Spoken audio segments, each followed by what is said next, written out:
Quand on repense à la première partie de J.K. no Rokunin, ce qui frappe immédiatement, ce n'est pas seulement l'histoire de vengeance ou de violence, mais les interactions humaines, fragiles et profondément déterminantes, qui façonnent Uruma. Chaque personnage autour de lui a un rôle précis, conscient ou non, dans sa transformation. June et Kaname, la lumière fragile. June et sa sœur Kaname ne sont pas de simples personnages secondaires. Ils représentent la fragilité, la chaleur humaine et l'innocence dans un monde qui s'effondre autour d'eux. Leur relation avec Uruma est centrale.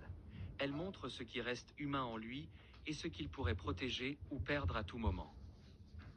On voit dans les scènes précoces du manga combien June, souvent protecteur, et Kaname, douce mais consciente de la violence environnante, agissent comme des points lumineux pour Uruma. Chaque sourire, chaque échange, chaque geste est lourd de sens. Uruma observe, parfois hésite, parfois se retient, et ces moments reflètent le conflit intérieur de celui qui est sur le point de perdre son humanité.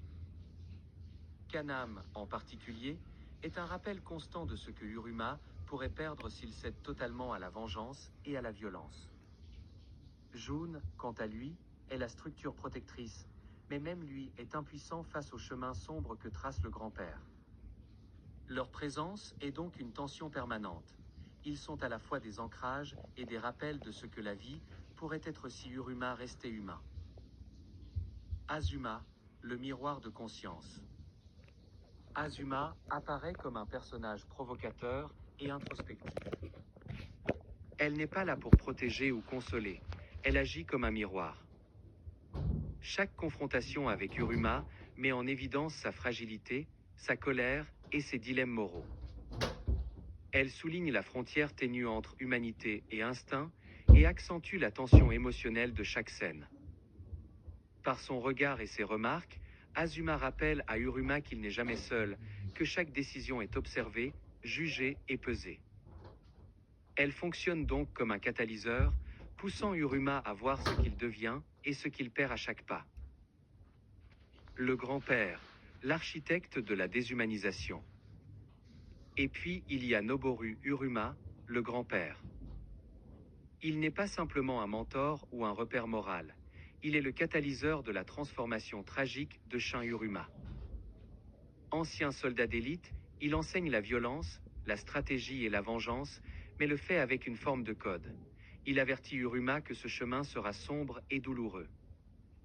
Chaque geste, chaque enseignement, chaque conseil du grand-père est un poids invisible, un fil qui tire Uruma vers la déshumanisation. Ce n'est pas seulement le monde extérieur ou la vengeance qui change Uruma, mais l'éducation et la guidance impitoyable de Noboru, qui lui montrent comment survivre et se battre, mais au prix de son humanité. Les policiers, le rappel de la réalité.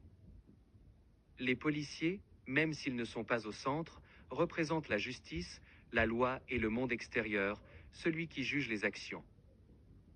Leur présence rappelle à Uruma que ses choix ont des conséquences concrètes et que le chemin de la vengeance n'est jamais isolé. Chaque décision se reflète dans ce monde réel, ajoutant une couche supplémentaire de tension à son combat intérieur. Les couvertures, le symbole de la chute. C'est ici que les couvertures prennent tout leur sens. 1. Première couverture, Uruma regardant vers le bas. Ce n'est pas juste de la vulnérabilité, c'est la conscience de ce qu'il est en train de perdre. Les fils qui le relient à June, Kaname, Azuma et même au grand-père sont encore là, mais fragiles. Son regard baissé montre l'ombre du poids du monde et de l'influence de Noboru, ainsi que la tension entre ce qu'il protège et ce qu'il sacrifie. 2. Deuxième couverture, Uruma regardant la caméra depuis le bas, plume tombante. Ici, Uruma est imposant, mais ses ailes tombent, symbolisant la perte d'innocence et la transformation en être capable de tout. Chaque plume tombante est un fragment de ce qu'il a perdu sous l'influence du grand-père et des événements qui l'ont entouré.